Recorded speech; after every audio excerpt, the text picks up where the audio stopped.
One day, Buddha was giving a spiritual discourse in a monastery. Many people had gathered there to listen to him. At the end of his discourse, he concluded and said, "Wake up, time is going out of hand. Don't be late." After the meeting was finished, he said to his beloved disciple Anand, "Let us go a little away." Anand walked away with Buddha. They had just reached the main gate of the monastery when they stopped at one side and stood there to let people go out. People were coming out one by one after listening to Buddha.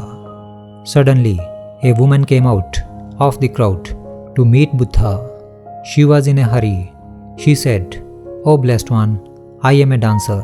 Today, my dance was scheduled at a rich merchant's house, but I had forgotten about it. You said time is running out, so I immediately remembered this. Thank you so much for reminding me." After saying this, she left. After she left, a thief came towards Buddha. He said, "Oh blessed one, I will not hide anything from you. I am a thief, and I had forgot that today I had to go for burglary in a house. But I remembered my plan when you said time is running out of our hand. Thank you so much for reminding me of my task." After that thief left, an old man walking slowly came near to Buddha. The old man said, "Oh blessed one, throughout my whole life, I ran after the worldly things. I had been a very materialistic person. Today, when you said, 'Wake up, time is running out of our hand,' your words opened my eyes. Now I have realized that the day of death is approaching. Now I feel that I have wasted my whole life. From today, I want to give up my all worldly attachments and try for nirvana." When everyone left, Buddha said to Anand, "Look Anand, I gave the same discourse to all, but meaning of my discourse was interpreted differently by everyone.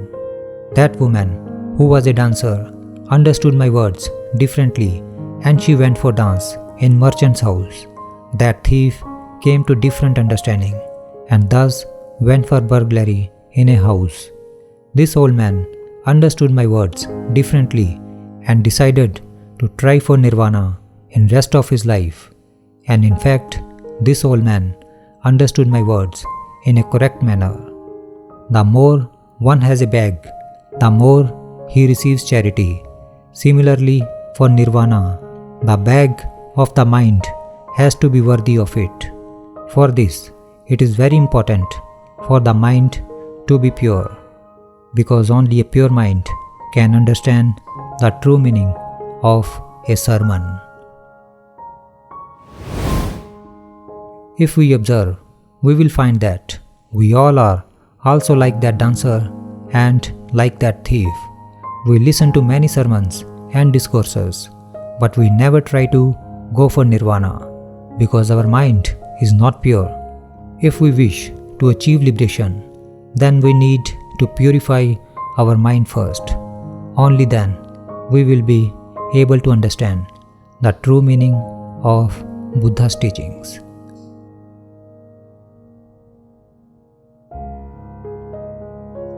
This is Words of Wisdom Stories. Thanks for watching.